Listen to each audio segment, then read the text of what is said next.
You are crouched in utter blackness, your tiny hands fumbling at the wooden trapdoor, the damp chill seeping through your ragged clothes as the putrid stench of cold dust and stagnant water assaults your nostrils, thick and cloying like the grave's own breath. At just 5 years old, you huddle alone for 12 interminable hours, your heart pounding with terror as distant explosions rumble like thunderous judgments, knowing that one wrong move could unleash a torrent of rock and gas to crush your fragile bones into oblivion. But this is no nightmare from which you can awaken. This is the horrifying reality thrust upon thousands of children in Victorian England's coal mines, where innocence was sacrificed to the insatiable maw of industrial greed, and where the graphic truths of mangled limbs and suffocated lungs were buried deeper than the seams they toiled to extract.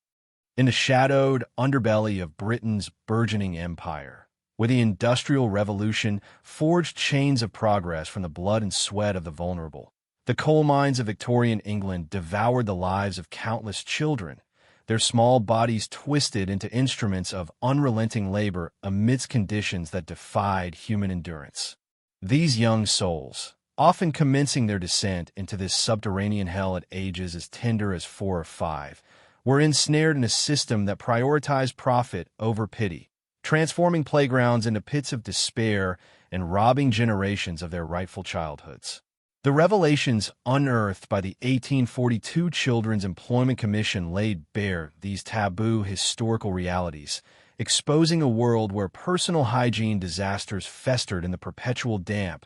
royal dysfunction echoed in the exploitative hierarchies of mine owners, medical abnormalities warped young anatomies beyond recognition, hidden suffering masked the facade of imperial glory, and graphic details censored from mainstream accounts painted a portrait of unrelenting horror. Before diving into these forgotten stories of survival and suffering, if you enjoy learning about the hidden truths of history, consider hitting that like button and subscribing for more content like this. And please comment below to let me know where you're listening from. I find it incredible that we're exploring these ancient stories together from different parts of the world, connected across time and space by our shared curiosity about the past. Through systematic revelations drawn from primary sources, medical analyses, and psychological insights, we shall uncover the escalating degradations that afflicted these child miners, tracing their arcs from fragile beginnings to inevitable collapses,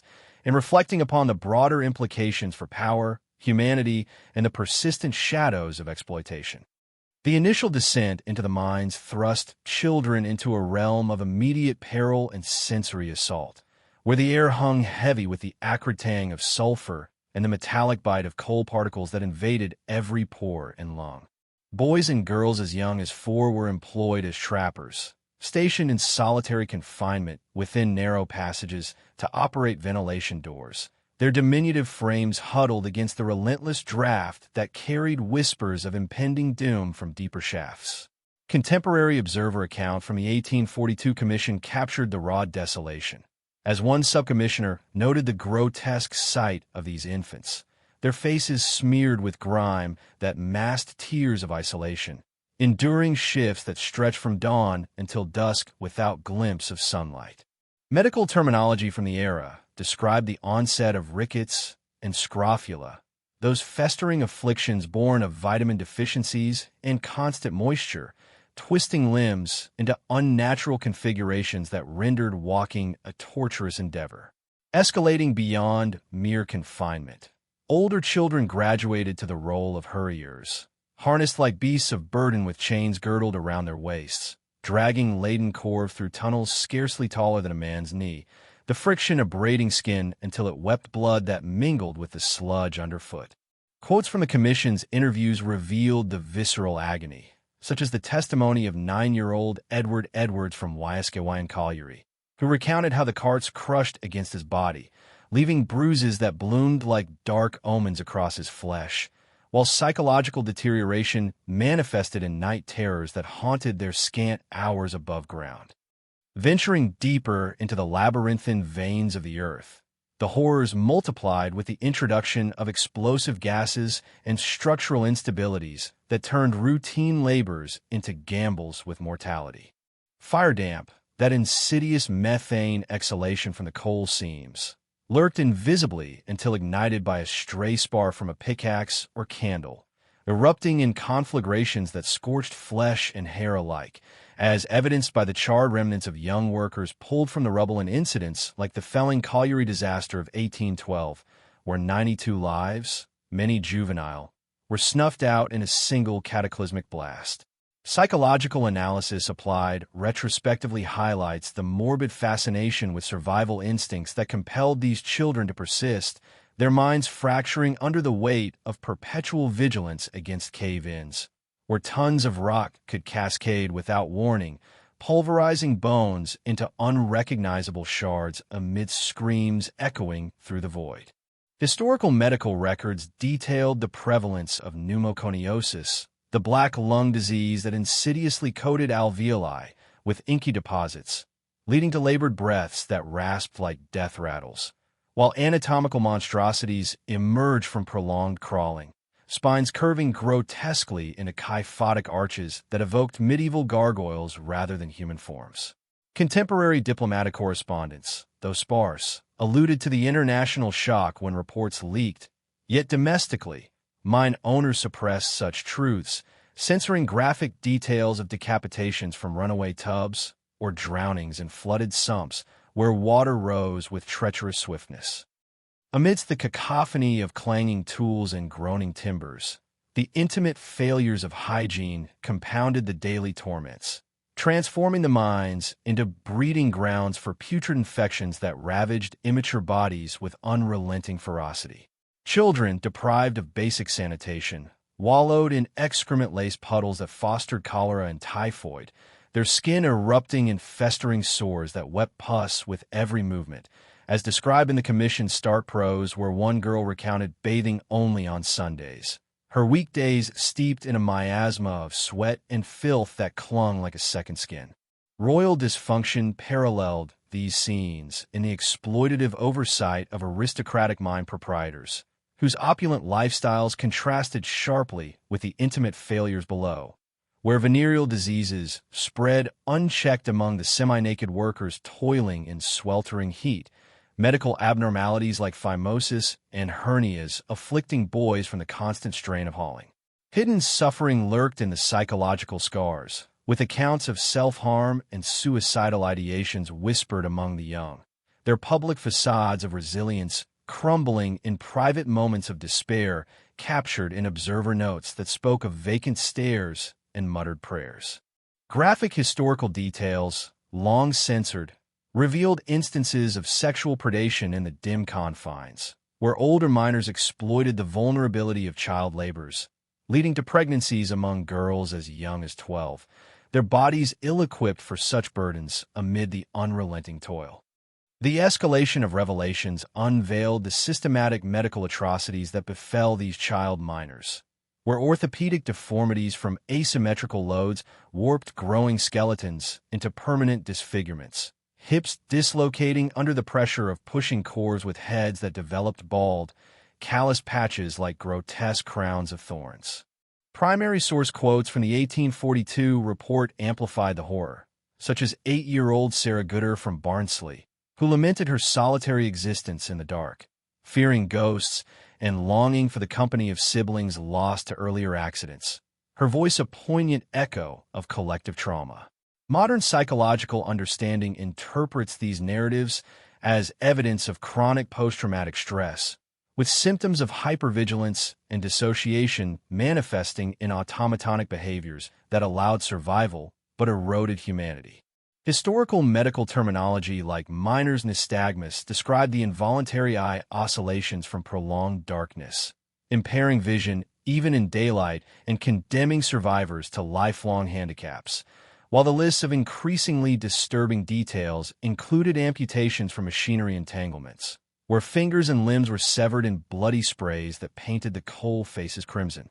Political ramifications rippled from these private dysfunctions, as the concealed ailments of child minors indirectly shaped the trajectory of Victorian legislation and societal reform, culminating in the Mines Act of 1842 that ostensibly barred those under 10 from underground labor, though enforcement lagged amid owner resistance. Personal costs mounted in fractured family bonds, where parents, themselves ensnared in poverty's grip, dispatched offspring into the depths, only to witness their return as hollow shells, relationships strained by guilt and resentment that festered like untreated wounds. Collateral damage extended to spouses and siblings, with mothers bearing deformed infants due to lead poisoning absorbed through placental barriers, and communities ravaged by epidemics that originated in the mines' unsanitary bowels. Attempts at concealment by mine operators involved falsified records and bribes to inspectors, desperate measures that prolonged the suffering until public outcry, fueled by illustrated reports of bare-breasted girls and emaciated boys, forced parliamentary intervention, revealing how intimate failures in the pits influenced broader historical events like the push for universal education. As conditions worsened over time, the deterioration of these young bodies accelerated, with initial minor abrasions evolving into septic ulcers that burrowed to bone, inviting gangrene's necrotic embrace in an era devoid of antibiotics. Desperate measures emerged in folk remedies, children ingesting laudanum-laced concoctions to dull the agony of herniated viscera protruding from overstrained abdomens, while paranoia gripped their psyches, manifesting in hallucinations born of carbon monoxide exposure that whispered of spectral pursuers in the gloom. Isolation deepened as trust eroded, workers suspecting one another of sabotage in a bid for scant resources, leading to violent altercations that left more scars upon already battered forms. The final collapse materialized in mass tragedies like the Husker Pit flood of 1838, where 26 children drowned in a torrent of icy water, their bloated corpses retrieved days later in states of grotesque distortion that horrified rescuers and galvanized reformists. In the throes of death, the role of dysfunction loomed large, as asphyxiation from afterdamp claimed lives in silent suffocation, lungs filling with fluid that bubbled forth in frothy exhalations during final moments recounted by survivors. Autopsies, rudimentary yet revealing, disclosed lungs blackened like the coal they mined, hearts enlarged from ceaseless exertion, and bowels impacted with indigestible residues from starvation diets. Aftermaths exposed historical cover-ups, where mine owners attributed fatalities to divine will rather than negligence, sanitizing records to evade liability, while evidence preserved in commission transcripts and skeletal remains unearthed later bore witness to the truths. Physical artifacts, like the preserved tools and chains in museums, stand as mute testaments to the endured horrors. Returning to that initial crouch in the blackness, now illuminated by the weight of uncovered truths, we perceive not mere shadows, but the profound tragedy of innocence entombed, with a disturbing sensory onslaught of damp and decay, symbolize the broader erosion of humanity under power's yoke. These historical dysfunctions underscore universal lessons about the fragility of progress built on exploitation, reminding us that hidden truths, once revealed, demand accountability lest they recur in modern guises, such as child labor in distant mines, fueling contemporary technologies. Modern parallels persist in regions where young hands still delve into earth for cobalt and copper, their sufferings echoing Victorian echoes across time. The final haunting image lingers, a child's frail hand, outstretched in perpetual supplication from the rubble, a silent accusation against the indifference that allowed such atrocities to flourish.